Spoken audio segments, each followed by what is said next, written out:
That was beautiful. So much joy.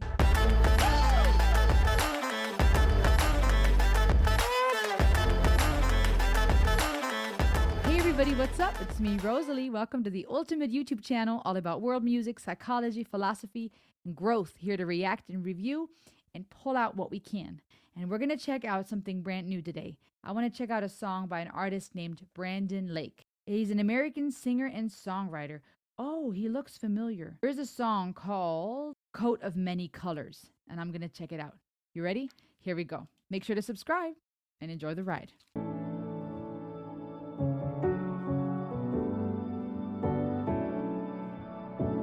It's a cool setup for a music video. I am clothed in a coat of many colors.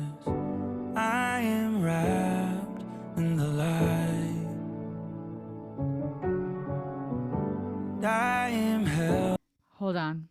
I've got to do something. Wait a minute. A few moments later. I have this coat of many colors that I received. I inherited from my German grandmother who passed away many years ago. And this was hers, and I inherited this. And I think this is perfect to wear. So I'm going to get snuggled up, and I'm going to listen to this. I love his voice. There's something very soothing, sultry, the subtle rasp. And it's very pleasant to listen to, calming. All right, let's see.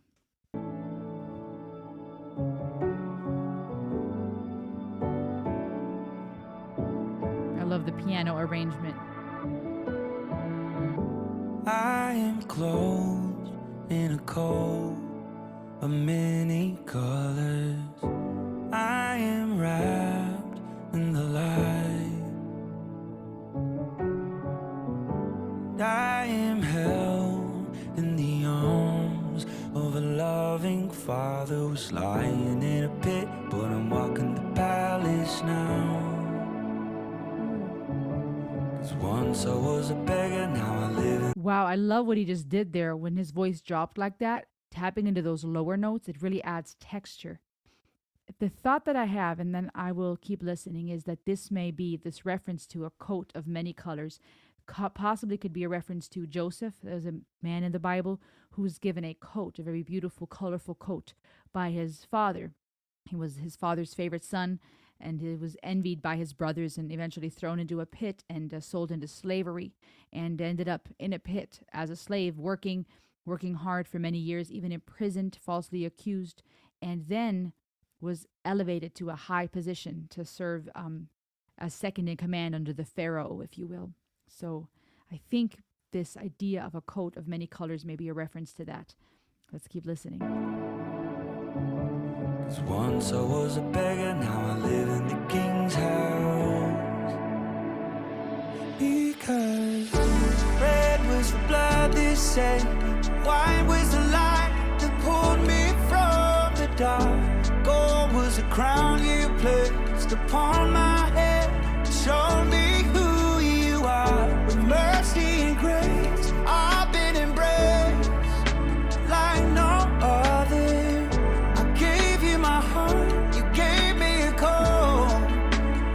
That was a cool one. Okay, here comes that build.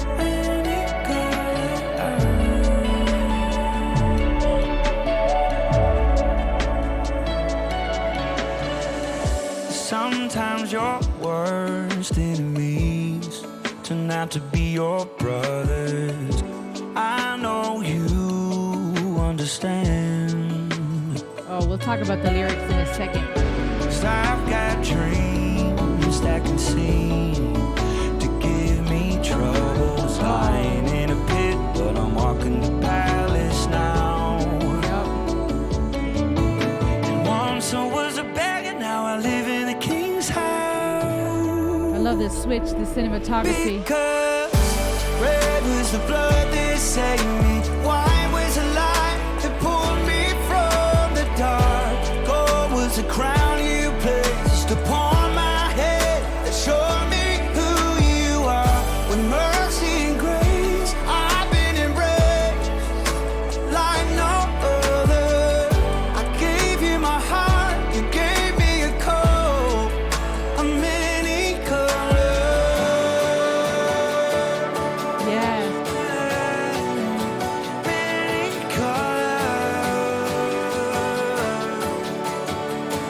That bills brings joy.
I love that airiness right now of his voice.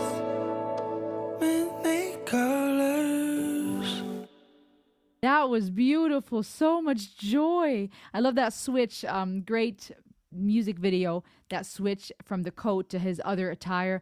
And now in the end, the words on those canvases in the back that show what each canvas color stood for. So the red was representing of blood, white was representing of the light, and gold was representative of the crown.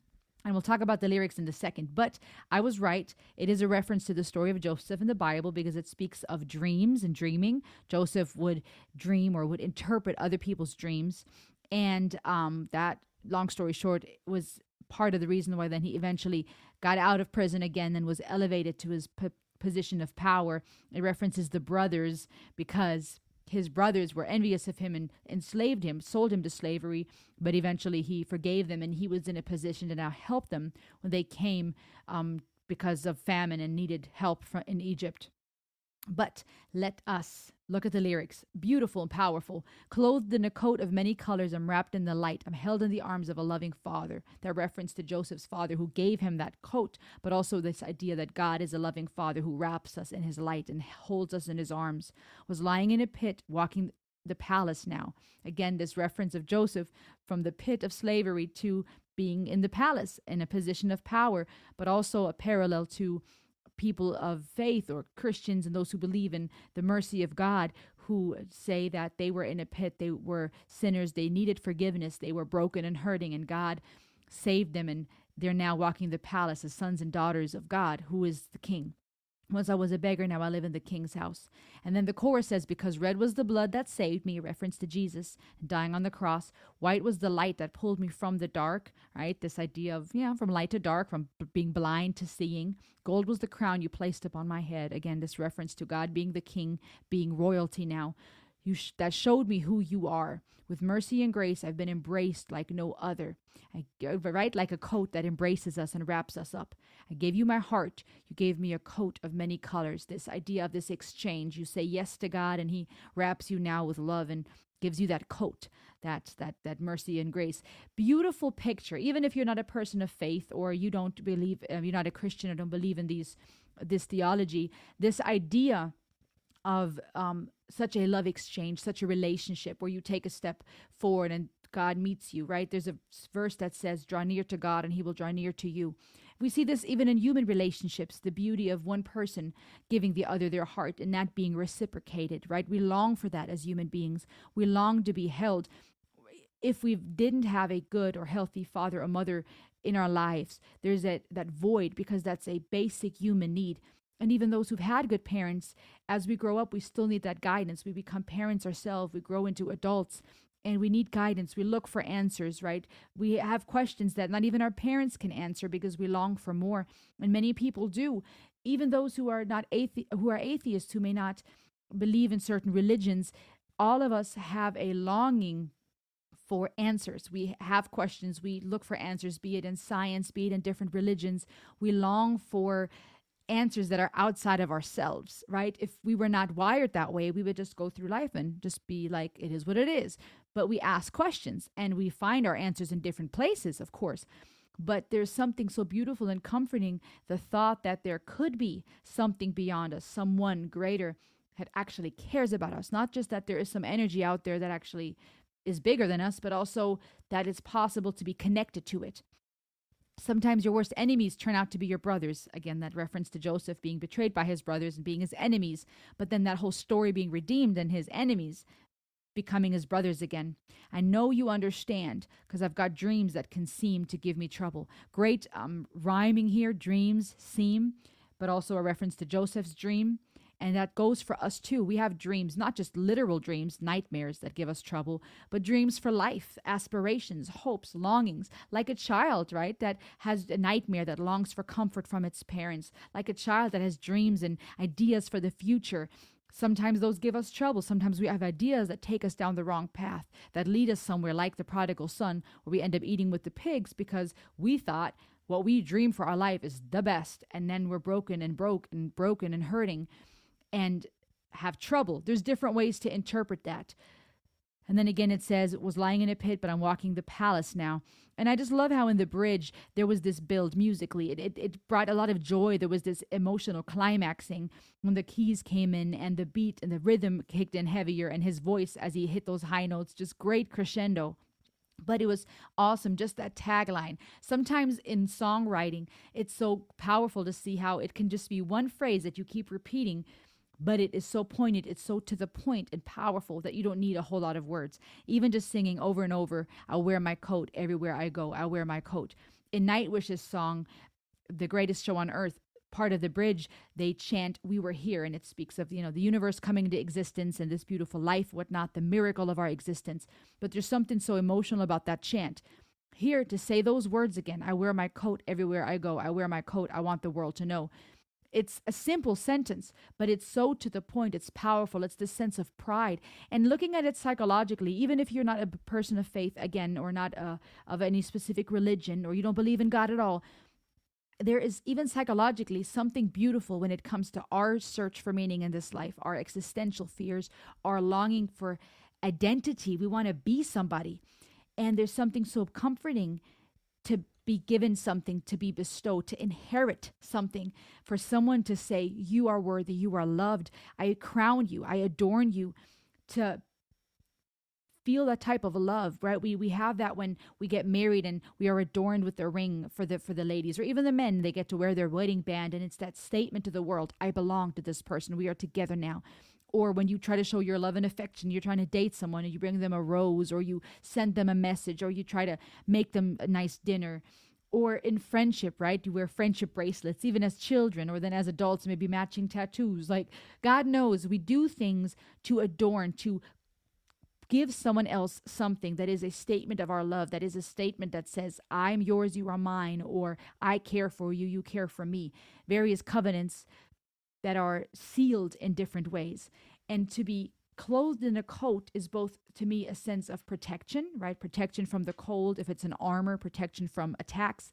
It's the sense of adornment. There's something beautiful that you're given. It's a symbol, right? You're wearing something now so the world can see, hey, I belong to this place, or to this faith, or to this religion, or to this community. We do this even on social media, right? We use hashtags to connect with a certain group. When you use a certain hashtag and you click on that hashtag, you can find all the other pictures that use the same hashtag. Now, maybe they used it in a different context or way, but it was the same hashtag.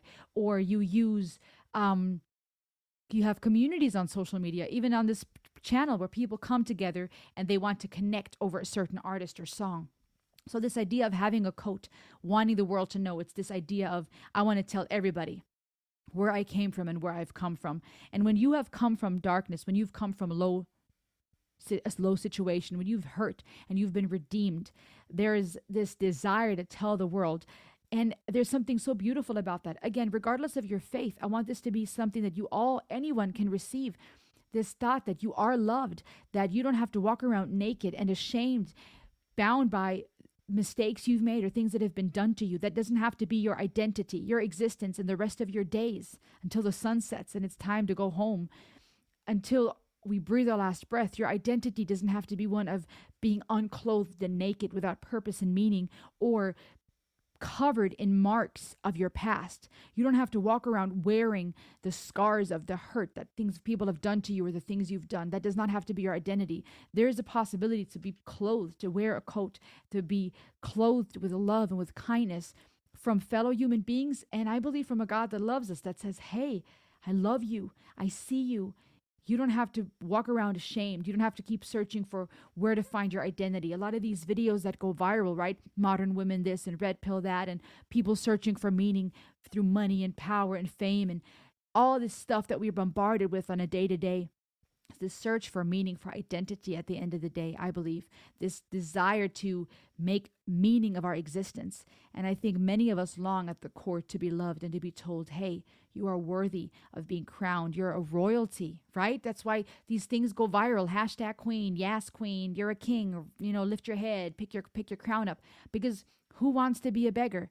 Who is actually proud of being a beggar? Even if we claim we are, deep down inside we long to belong to someone. So please know that you do, that you are loved, that you too can be clothed with a coat of many colors, that whatever color you are, wherever you come from, whatever you've done, that you're loved, that things can be redeemed, that you can be forgiven, that there is hope, that you don't have to just walk around in a life of gray. You can actually step into colors. And you are loved and you matter. So keep choosing life. This was a beautiful song and a beautiful message and well written. I loved this. I enjoyed this a lot, if you couldn't see on my face. What did you think? Let me know in the comments below, and I'll see you on the next ride. Ayo! Ayo!